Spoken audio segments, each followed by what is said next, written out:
Hello friends. आज हम लोग भारत के संविधान में म्यूनिसिपैलिटीज से संबंधित जो प्रावधान दिए गए हैं वो हम लोग स्टडी करेंगे। तो ये प्रावधान दिए गए हैं पार्ट 9A में, ठीक है। और ये आर्टिकल है 243 P से लेकर के 243 ZG। PQRST करके ऐसे है, फिर जेड है, फिर जेड के बाद ZB ZC ZD ऐसे करके है, ठीक है। म्यूनिसिपैलिटी क्या होती है? म्यूनिसिपैलिटी एक लोकल सेल्फ गवर्नमेंट यूनिट होती है। कहाँ होती है? अर्बन एरियाज में केवल। ये रूरल एरियाज में नहीं होती है। रूरल एरियाज में पंचायत होती है। तो अर्बन एरियाज के लिए लोकल सेल्फ गवर्नमेंट यूनिट होती है म्यूनिसिपैलिटी। इसको हम लोग कहते हैं single administrative division having corporate status. ये कॉर्पोरेट कंपनी टाइप का स्टेटस होता है और ये सिंगल एडमिनिस्ट्रेटिव डिवीजन होता है। इसके पास क्या पावर होती है? Powers of self government. और जुरिडिक्शन क्या होती है? Jurisdiction as granted by national and regional laws. जो भी जुरिडिक्शन देश का कानून या राज्य का कानून बनाएगा उसके लिए वो जुरिडिक्शन होगी, सेल्फ गवर्नमेंट की पावर होगी। और ये लोकल सेल्फ गवर्नमेंट यूनिट है अर्बन एरियाज में केवल। अब आ जाइए थोड़े से डेफिनेशंस देख लेते हैं। Municipality means an institution of self government constituted under article 243। Municipal area क्या हुआ? Territorial area of the municipality as is notified by the governor. जिस एरिया, एक म्यूनिसिपैलिटी जितनी एरिया को उसको सुपरवाइज करेगी, उसका कामकाज देखेगी, उसका जुरिडिक्शन जितनी टेरिटोरियल एरिया में होगा वो हो गया म्यूनिसिपल एरिया। ये गवर्नर नोटिफाई करेंगे कि इस म्यूनिसिपैलिटी का जुरिडिक्शन इतने इतने एरिया तक है। बट इसके अलावा एक होता है मेट्रोपॉलिटन एरिया, ठीक है। मेट्रोपॉलिटन एरिया होता है कि an area having a population of 10 lakhs और मोर। पहली कंडीशन कि इसमें 10 लाख या उससे ज्यादा पॉपुलेशन हो चाहिए। ये एक डिस्ट्रिक्ट में भी हो सकता है और एक से ज्यादा डिस्ट्रिक्ट को मिला करके भी एक मेट्रोपॉलिटन एरिया बनाया जा सकता है, ठीक है। जरूरी नहीं है कि एक ही डिस्ट्रिक्ट में होगा। अब इसमें देखिए दो या दो से ज्यादा म्यूनिसिपैलिटी या पंचायत कवर्ड होंगे या फिर अदर कॉन्टिग्यूअस एरिया। एक म्यूनिसिपैलिटी नहीं होगी, एक मेट्रोपॉलिटन एरिया में केवल एक म्यूनिसिपैलिटी नहीं होगी या एक पंचायत नहीं होगी, दो या दो से अधिक म्यूनिसिपैलिटी या पंचायत होंगी। और ये गवर्नर द्वारा स्पेसिफाई किया जाएगा कि फला एरिया मेट्रोपॉलिटन एरिया है। अब आ जाइए इसको देखते हैं कि अन्य क्या प्रावधान है म्यूनिसिपैलिटी के विषय में। एक आर्टिकल है आर्टिकल 243B, ठीक है। ये कॉन्स्टिट्यूशन ऑफ म्यूनिसिपैलिटीज के विषय में है। In every state following bodies have to be constituted. क्या क्या कॉन्स्टिट्यूट किया जाएगा अर्बन एरियाज में? और नगर पंचायत, या तो एक नगर पंचायत कॉन्स्टिट्यूट की जाएगी, या एक म्यूनिसिपल काउंसिल कॉन्स्टिट्यूट की जाएगी, या एक म्यूनिसिपल कॉर्पोरेशन कॉन्स्टिट्यूट किया जाएगा। नगर पंचायत कहाँ पे किया जाएगा? For transitional area. Transitional area का मतलब जो एरिया रूरल एरिया से अर्बन एरिया बनने की प्रक्रिया में है। अभी पूरी तरीके से अर्बन बना नहीं है, लेकिन अब रूरल भी पूरी तरीके से नहीं रह गया, वो कहीं बीच में है। रूरल से अर्बन बन रहा है, एक नगर पंचायत वहां पे बनेगी, ठीक है। म्युनिसिपल काउंसिल कहाँ की होगी? और अ स्मॉलर अर्बन एरिया। एक छोटा अर्बन एरिया होगा तो वो वहां पे म्युनिसिपल काउंसिल होगी। और म्युनिसिपल कॉर्पोरेशन कहाँ होगा? लार्जर अर्बन एरिया, जो बड़े अर्बन एरिया है वहां पे म्युनिसिपल कॉर्पोरेशन होगा। कहीं पर भी तीनों चीजें नहीं होंगी, एक ही चीज होगी। अगर ट्रांजिशनल एरिया है तो नगर पंचायत होगी, छोटा अर्बन एरिया है तो म्युनिसिपल काउंसिल होगा, बड़ा अर्बन एरिया है तो म्युनिसिपल कॉर्पोरेशन होगा। अच्छा, कहाँ पे म्युनिसिपैलिटी नहीं भी बनाई जा सकती है? जहां पे इंडस्ट्रियल टाउनशिप है। अगर कोई इंडस्ट्रियल टाउनशिप है तो वहां पे म्यूनिसिपैलिटी नहीं बनाई जाएगी। गवर्नर नोटिफाई कर देंगे कि यहाँ पे म्यूनिसिपैलिटी नहीं होगी। क्या देख करके नोटिफाई करेंगे? एक तो उस एरिया का साइज क्या है, और जो म्यूनिसिपल सर्विसेज हैं वहां पे वो या तो प्रोवाइड की जा रही है या प्रोवाइड की जाएंगी एक किसी इंडस्ट्रियल एस्टेब्लिशमेंट द्वारा, ठीक है। कोई बहुत बड़ा इंडस्ट्रियल टाउनशिप है तो वहां पे कोई इंडस्ट्रियल एस्टेब्लिशमेंट है, वही म्यूनिसिपल सर्विसेज प्रोवाइड करेगा। तो उसको देखते हुए और उसकी साइज को देखते हुए और दूसरे फैक्टर्स को देखते हुए गवर्नर नोटिफाई कर देंगे कि यहाँ पे म्यूनिसिपैलिटी नहीं होगी इस एरिया में, इस इंडस्ट्रियल एरिया में। अच्छा, अभी हमने देखा कि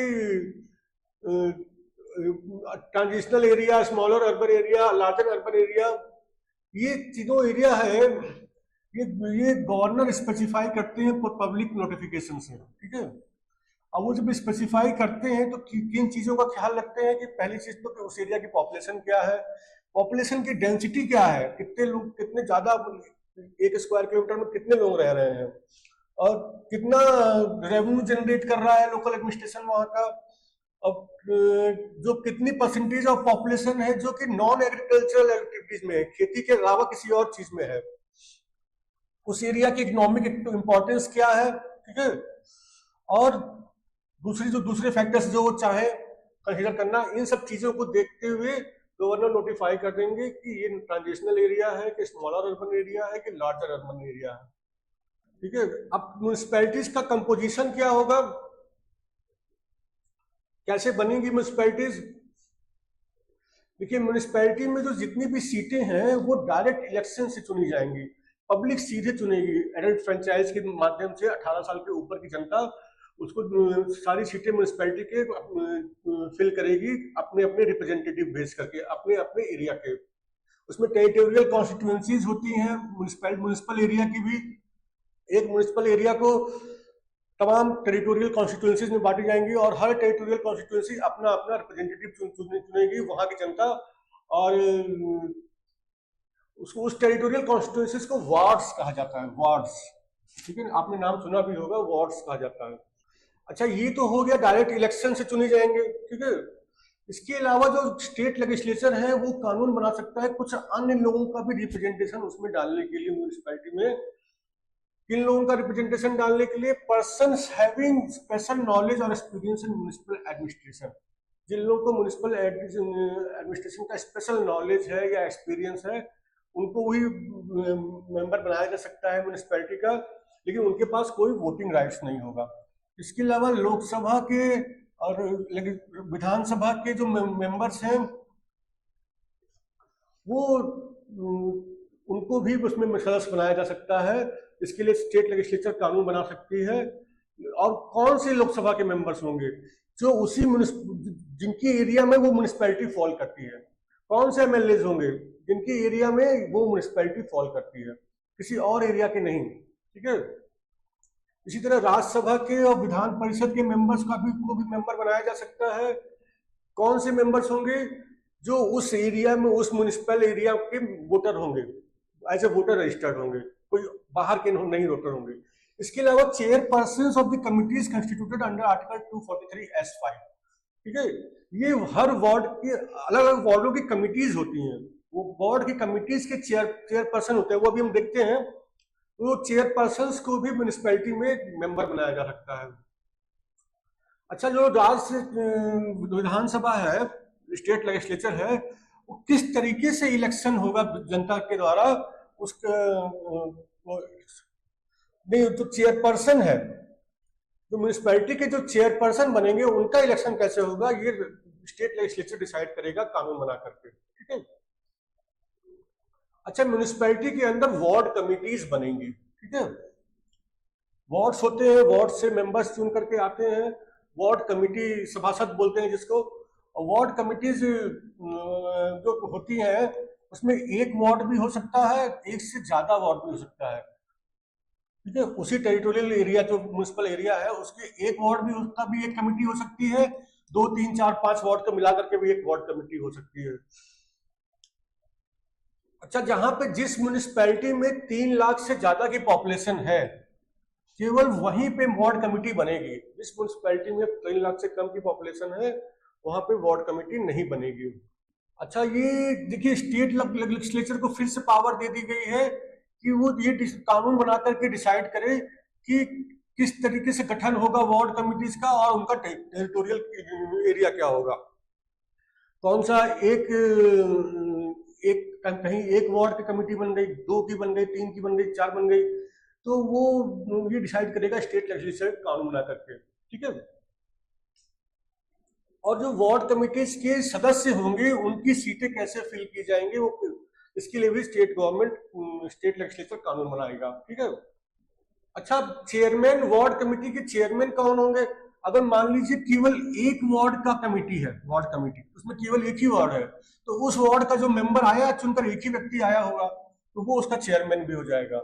अगर मल्टीपल वार्ड्स की कमेटी है, दो या दो से ज्यादा, तो उनमें से कोई एक व्यक्ति, उन्हीं मेंबर्स में से कोई एक व्यक्ति वार्ड कमेटी का चेयरमैन होगा, और उसका वार्ड के उसी जो वार्ड के सदस्य हैं वो चुनाव करेंगे, इलेक्शन आपस में चुनाव करेंगे। ठीक है। अच्छा, वार्ड कमेटी बनती है, इसके अलावा वार्ड कमेटी के अलावा और कमेटियां भी बन सकती हैं। इसके लिए स्टेट लेजिस्लेचर के पास पावर है कि वो कानून बना करके ये तय करे कि क्या बोलते हैं कि और कौन सी कमेटी बनेगी वार्ड कमेटी के अलावा। ठीक है। अच्छा, रिजर्वेशन भी होता है शेड्यूल कास्ट और शेड्यूल ट्राइब्स के कैंडिडेट्स के लिए। कितना रिजर्वेशन होता है? उस एरिया, म्युनिसिपल एरिया में जितना परसेंटेज पॉपुलेशन एससी की है, उतनी परसेंटेज सीटें रिजर्व रहेंगी एससी के कैंडिडेट्स के लिए। वहां पे केवल एससी कैंडिडेट्स लड़ेंगे। और जितनी परसेंटेज पॉपुलेशन शेड्यूल ट्राइब की है, उतनी परसेंटेज सीटें रिजर्व रहेंगी शेड्यूल ट्राइब के कैंडिडेट्स के लिए। बिल्कुल 100% मैचिंग नहीं हो सकता क्योंकि प्रैक्टिकली ये पॉसिबल नहीं है, तो लेकिन मोटा मोटा उतनी परसेंटेज सीटें रिजर्व रहेंगी। अच्छा, सीटें कौन से रिजर्व रहेंगी? सीटें रोटेशन से डिसाइड होंगी।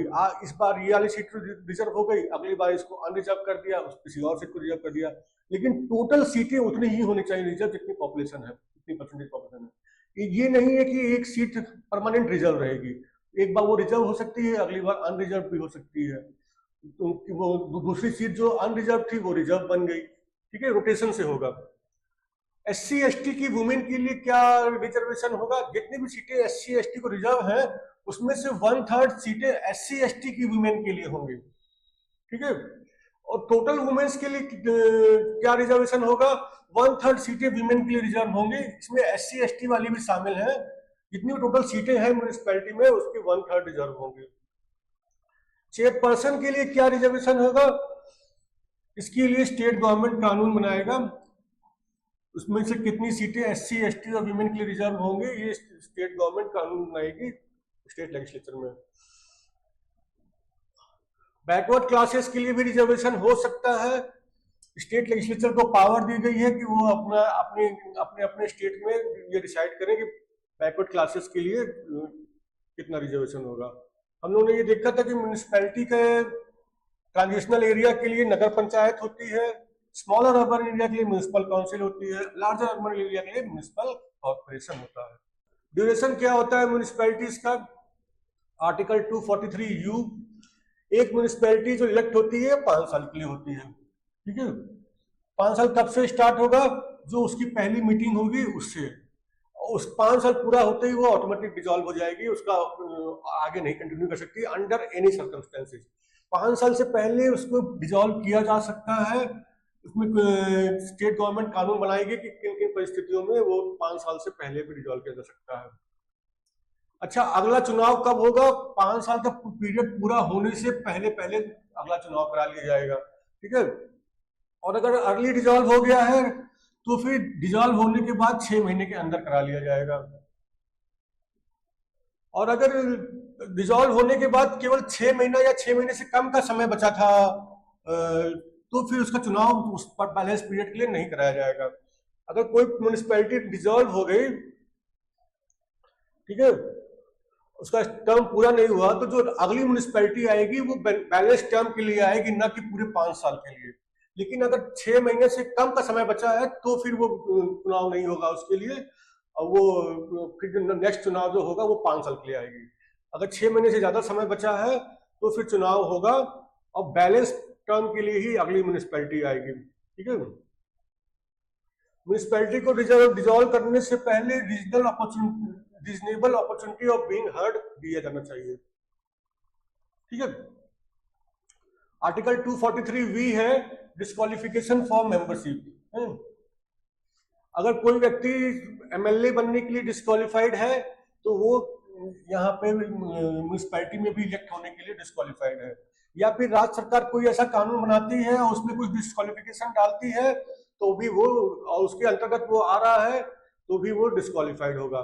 लेकिन एमएलए बनने के लिए मिनिमम 25 साल एज है, यहाँ पे 21 है, तो 25 साल से कम होने की वजह से उसको डिस्क्वालीफाई नहीं किया जाएगा अगर वो 21 ईयर से ऊपर है। तो अगर कोई क्वेश्चन अराइज होता है कि कुछ डिस्क्वालिफिकेशन हो रहा है किसी व्यक्ति का, वो सही है कि गलत है, उसको डिसाइड करने के लिए एक स्टेट गवर्नमेंट, स्टेट लेजिस्लेचर एक अथॉरिटी बनाएगी और उसमें तरीका भी स्टेट लेजिस्लेचर ये भी बताएगी कि इस तरीके से उसका डिस्क्वालिफिकेशन का डिसीजन लिया जाएगा कि वो डिस्क्वालिफाइड है कि नहीं। अच्छा, म्यूनिसिपैलिटीज की पावर्स क्या होती है, अथॉरिटी क्या होती है, रिस्पॉन्सिबिलिटीज क्या होती है, आर्टिकल 243W में दिया है। ठीक है, इसके लिए भी स्टेट लेजिस्लेचर कानून बनाएगी। इसमें क्या डिसाइड करेगी कि म्यूनिसिपैलिटी को क्या पावर्स और अथॉरिटी दी जाए ताकि ये अपने फंक्शंस को और इंस्टीट्यूशन ऑफ सेल्फ गवर्नमेंट को आराम से रन कर सके। जो तमाम कमिटियां बनेंगी, वार्ड कमेटी या अन्य कमेटी भी, तो उनको क्या पावर और अथॉरिटी दी जाए वो अपनी ड्यूटी और रिस्पॉन्सिबिलिटीज को पूरी कर सकें। इसमें ड्यूटीज और रिस्पॉन्सिबिलिटीज में जो कुछ ड्यूटीज 12th शेड्यूल में भी दी गई हैं, कॉन्स्टिट्यूशन के 12th शेड्यूल में भी कुछ ड्यूटीज दी गई हैं, वो भी इंक्लूसिव हैं, तो उसको भी अभी हम लोग देखते हैं कि इस जो कानून बनाया जाएगा कि उसमें ये लिख दिया होगा कि जो पावर ट्रांसफर करी गई और रिस्पॉन्सिबिलिटी जो ट्रांसफर की गई म्यूनिसिपैलिटीज को, उसमें कुछ इन रिस्पेक्ट में, मतलब इन मामलों में उसके ये पावर्स ट्रांसफर की जाएंगी। इसलिए preparation of plans for economic development and social justice, economic development के लिए प्लान्स बनाना और सोशल जस्टिस, सामाजिक न्याय के लिए प्लान्स बनाना, ये दिया जाएगा। और इसका है the performance of functions and the implementation of schemes as may be interested to them including those in relation to the matters listed in the 12th schedule. जो फंक्शंस और इम्प्लीमेंटेशन ऑफ स्कीम का जो काम दिया गया है, जो उनको दिया जाएगा, उसके संबंध में भी हो सकता है, और इसमें 12th शेड्यूल वाले मैटर्स भी शामिल होंगे। 12th शेड्यूल में क्या क्या दिया हुआ है, 18 आइटम्स हैं 12th शेड्यूल में। इसमें urban planning, roads and bridges, water supply, public health, fire services, slum improvement, urban poverty alleviation, prevention of cruelty to animals, public amenities, ये सब दिए हुए हैं 12th शेड्यूल में। ठीक है, इस संबंध में उनको पावर्स और रिस्पॉन्सिबिलिटी दी जाएंगी म्यूनिसिपैलिटीज को। अन्य विधि और भी दी जा सकती है स्टेट लेजिस्लेचर द्वारा। Power to impose taxes by and funds of the municipalities, municipality को जो पावर है टैक्सेस लगाने की और जो फंड्स हैं म्यूनिसिपैलिटीज के, उसके संबंध में आर्टिकल है 243X। स्टेट लेजिस्लेचर डिसाइड करेगी कानून बना करके कि कौन कौन से टैक्सेस म्यूनिसिपैलिटीज को दे दिए जाए लगाने के लिए और कलेक्ट करने के लिए और उस खर्च को खर्च करने के लिए। ठीक है, कौन कौन से टैक्सेस, ड्यूटीज, टोल्स, फीस, ये सब कौन कौन से टैक्सेस म्यूनिसिपैलिटी को दे दिए जाए। लेकिन स्टेट गवर्नमेंट कानून में ये देगी कि इसका तरीका क्या होगा कलेक्ट करने का, खर्च करने का, और कितनी लिमिट होगी, ये कानून में लिखा होगा। अच्छा, स्टेट गवर्नमेंट जब खुद से कानून टैक्सेस और टोल्स और ड्यूटीज और फीस लगा रही है, उसमें से एक हिस्सा स्टेट गवर्नमेंट ट्रांसफर कर देगी म्यूनिसिपैलिटीज को, ताकि म्यूनिसिपैलिटीज अपना फंड्स का नीड्स मैनेज कर सकें और खर्च कर सकें। लेकिन म्यूनिसिपैलिटी को उस स्टेट गवर्नमेंट के कानून का पालन करना होगा, जिस पर्पस के लिए दिया गया है उसी पर्पस के लिए खर्च करना होगा, और जो कंडीशंस और लिमिट्स दी गई हैं उसको भी फुलफिल करना होगा। इसके अलावा स्टेट गवर्नमेंट कानून बना करके कुछ ग्रांट भी दे सकती है म्यूनिसिपैलिटी को। कहां से देगी? Consolidated fund of the state से। ठीक है, इसके अलावा स्टेट गवर्नमेंट कानून बना करके कुछ फंड्स इस्टेब्लिश कर सकती है। ठीक है, फंड्स इस्टेब्लिश करेगी, इसलिए जो जितना भी पैसा रिसीव किया है म्यूनिसिपैलिटी ने अपने टैक्सेस वगैरह लगा करके, उस फंड्स को, उस पैसे को उस फंड में डालने के लिए और अपने उस फंड से विड्रॉ करने के लिए, अपने खर्चे के लिए, म्यूनिसिपैलिटी के खर्चे के लिए ये फंड बनाने के परमिशन दे सकती है। फाइनेंस कमीशन है 243Y। ठीक है, जो पंचायत में दिया था ना कि फाइनेंस कमीशन बनेगा हर 5 साल पे, वही फाइनेंस कमीशन म्यूनिसिपैलिटीज के लिए भी काम करेगा और वो रिकमेंडेशन देगा गवर्नर को, किस संबंध में देगा? The principal which should govern the distribution between the state and the municipalities of the net proceeds of, किस प्रिंसिपल पे जो स्टेट गवर्नमेंट टैक्सेस लगा रही है वो बंटवारा होगा म्युनिसिपैलिटी और स्टेट गवर्नमेंट के बीच में। ठीक है, कौन कौन से टैक्सेस म्युनिसिपैलिटीज को दे दिए जाए, टैक्सेस, टोल्स, ड्यूटीज वगैरह, ताकि म्युनिसिपैलिटी ही उसको वसूले और म्युनिसिपैलिटी ही उसको खर्च करे। कितना ग्रांट दिया जाए state consolidated fund of the state से म्युनिसिपैलिटीज को, इस संबंध में वो रिकमेंडेशन देगी फाइनेंस कमीशन।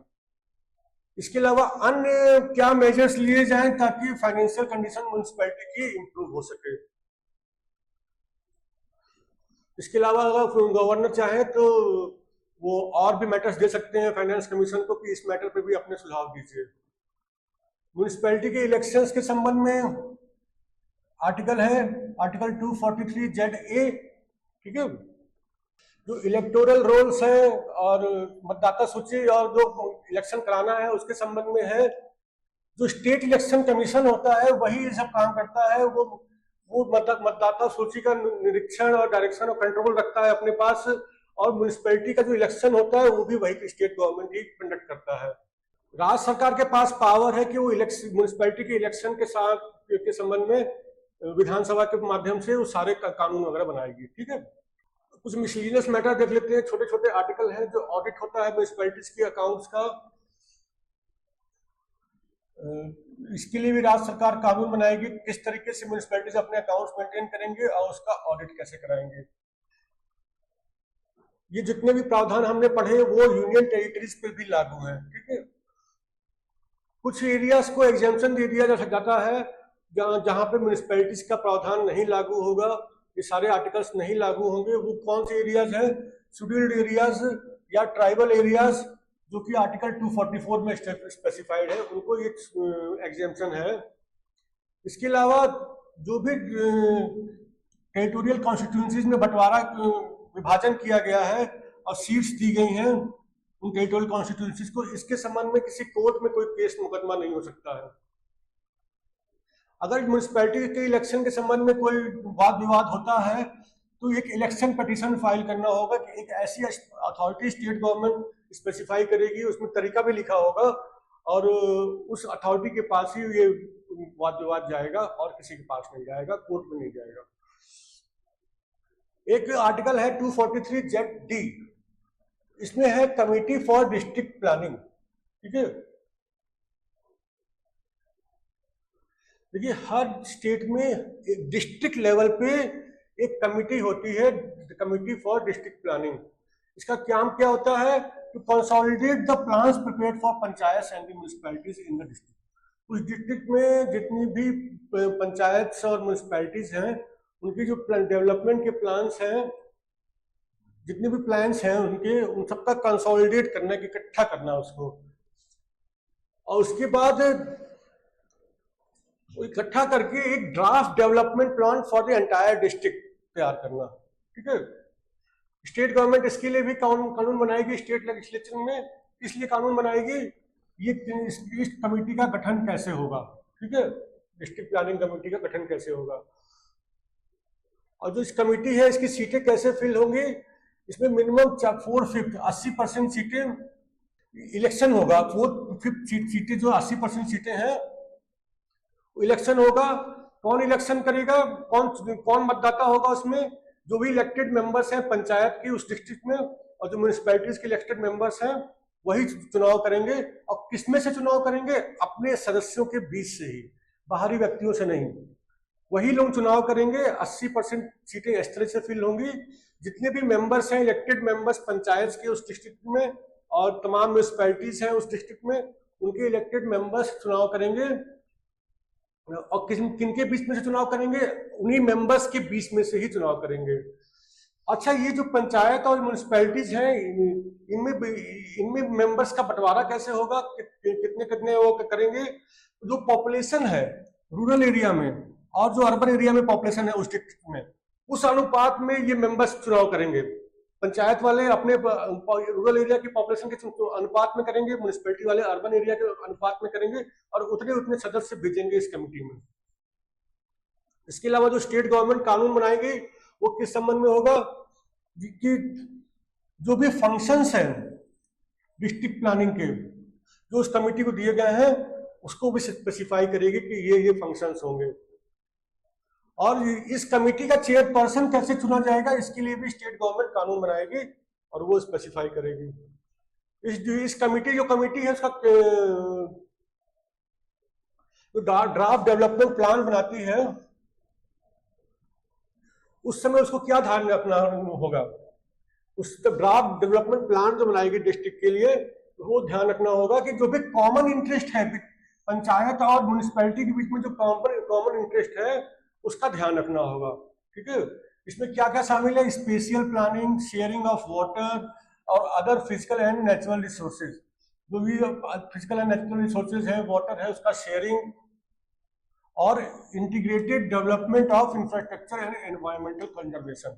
ठीक है, इसका ध्यान रखना होगा। इसके अलावा उनको अपना जो अवेलेबल रिसोर्सेज हैं चाहे फाइनेंशियल हो या दूसरे रिसोर्सेज हो उसका भी ध्यान रखना होगा। और ये ड्राफ्ट डेवलपमेंट प्लान बनाते वक्त उनको उन सभी संस्थाओं से और ऑर्गेनाइजेशन से सलाह मशवरा करना होगा जो भी गवर्नर बताए। ठीक है, अच्छा, ये ड्राफ्ट डेवलपमेंट प्लान जो डिस्ट्रिक्ट प्लानिंग कमेटी बनाएगी डेवलपमेंट के लिए डिस्ट्रिक्ट का, वो स्टेट गवर्नमेंट को भेजेगी। ठीक है, लास्ट है article 243 JD committee for metropolitan planning. ठीक है, मेट्रोपॉलिटन एरिया हमने देखा था कि 2 या 2 से अधिक डिस्ट्रिक्ट को मिला करके एक 2 या मेट्रोपॉलिटन एरिया हमने देखा था ना, एक डिस्ट्रिक्ट भी हो सकता है, मतलब बड़ा एरिया होता है तो एक डिस्ट्रिक्ट या एक से अधिक डिस्ट्रिक्ट को मिला करके मेट्रोपॉलिटन एरिया होता है जो गवर्नर स्पेसिफाई करते हैं। मिनिमम 10 लाख की पॉपुलेशन होती है, उसमें 2 या 2 से अधिक म्युनिसिपैलिटी या पंचायत होनी चाहिए। ठीक है, तो उस एरिया में भी एक मेट्रोपॉलिटन प्लानिंग कमेटी होती है, आर्टिकल 243 जेडई। ठीक है, और उसका काम क्या है, मेट्रोपॉलिटन एरिया के लिए ड्राफ्ट डेवलपमेंट प्लान बनाना। ठीक है, अब स्टेट गवर्नमेंट फिर से कानून बनाएगी इसलिए कि ये मेट्रोपॉलिटन प्लानिंग कमेटी है, इसका कंपोजिशन कैसे होगा, कौन कौन लोग इसमें आके मेंबर्स बनेंगे। ठीक है, अच्छा, जो सीटें हैं इसमें मेट्रो कमेटी में उसमें से कम 2/3 सीटें होंगी वो चुनाव से भरी जाएंगी। और चुनाव कौन करेगा, जो म्युनिसिपैलिटी के इलेक्टेड मेंबर्स हैं और जो चेयरपर्सन है पंचायत के, उसमें पंचायत के मेंबर्स नहीं, पंचायत के जो चेयरपर्सन है वो और जो म्युनिसिपैलिटी के इलेक्टेड मेंबर्स हैं वो, ये सब मिलकर चुनाव करेंगे और इन्हीं लोगों के बीच में से चुनाव होगा। म्युनिसिपैलिटी के इलेक्टेड मेंबर्स और पंचायत के चेयरपर्सन के बीच में से चुनाव होगा, कोई बाहरी व्यक्ति नहीं होगा और यही लोग चुनाव करेंगे और मिनिमम 2/3 सीटें इस तरीके से भरी जाएंगी। किस अनुपात में ये लोग करेंगे, 2 कैटेगरी के लोग हो गए तो ये फिर उसी तरीके से होगा जो पंचायत और म्युनिसिपैलिटी का पॉपुलेशन का रेशियो है उसी रेशियो में चुनाव करेंगे। ठीक है, इसके अलावा स्टेट गवर्नमेंट जो कानून बनाएगी उसमें गवर्नमेंट ऑफ इंडिया और स्टेट गवर्नमेंट के और दूसरी ऑर्गेनाइजेशन और इंस्टीट्यूशन के लोगों का भी प्रतिनिधित्व होगा। इसके लिए वो स्टेट गवर्नमेंट कानून बनाएगी, उस कानून के हिसाब से उनका प्रतिनिधित्व होगा। इसके अलावा जो कानून बनाएगी स्टेट गवर्नमेंट उसमें और क्या होगा, the functions relating to planning and coordination for the metropolitan area which may be assigned to such committees. कैसे प्लानिंग होगी, कैसे कोऑर्डिनेशन होगा मेट्रोपॉलिटन एरिया का, इसके लिए भी कानून बनाएगी। और चेयरपर्सन कैसे चुने जाएंगे उस कमेटी के, इसके लिए भी कानून बनाएगी स्टेट लेजिस्लेचर। अच्छा, जब ड्राफ्ट डेवलपमेंट प्लान बनाएगी मेट्रोपॉलिटन प्लानिंग कमेटी तो उसको क्या क्या ड्यूटी है, उसको क्या क्या देखना होगा। उन्हें ये देखना होगा जो भी प्लान्स बने हैं म्युनिसिपैलिटी द्वारा और पंचायत द्वारा उस मेट्रोपॉलिटन एरिया में, उसको ध्यान में रखना होगा। कॉमन इंटरेस्ट का फिर से ध्यान रखना होगा पंचायत और म्युनिसिपैलिटीज के बीच में। ठीक है, वही सेम चीज है जो उस एरियाज में। इसके अलावा जो गवर्नमेंट ऑफ इंडिया और गवर्नमेंट ऑफ स्टेट है उनकी जो ओवरऑल ऑब्जेक्टिव्स हैं और प्रायोरिटीज हैं उसको भी ध्यान में रख के ही अपना ड्राफ्ट प्लान बनाना होगा। और इसके अलावा लास्ट उनको इसको भी ध्यान रखना होगा, the extent and nature of investment likely to be made in the metropolitan area by agencies of the government of India and government of state. ठीक है, जो भी इन्वेस्टमेंट होने वाला है भविष्य में मेट्रोपॉलिटन एरिया में गवर्नमेंट ऑफ इंडिया द्वारा या गवर्नमेंट ऑफ स्टेट द्वारा, उसका ध्यान रखना होगा अपना प्लान बनाते वक्त। और इसके अलावा जो रिसोर्सेज हैं उस मेट्रोपॉलिटन एरिया में, चाहे फाइनेंशियल रिसोर्सेज हो चाहे अदर दूसरे रिसोर्सेज हो, उसको भी ध्यान रखना होगा। और वो प्लान बनाते वक्त उन्हें कंसल्ट करना होगा ऐसी संस्थाओं से या ऑर्गेनाइजेशन से जिसके लिए गवर्नर कहें। गवर्नर कहेंगे कि इनसे कंसल्ट करके प्लान बनाइए, तो उनसे कंसल्ट करना होगा। और ये प्लान बनाने के बाद उनको स्टेट गवर्नमेंट को इस प्लान को भेजना होगा। ठीक है फ्रेंड्स, थैंक यू।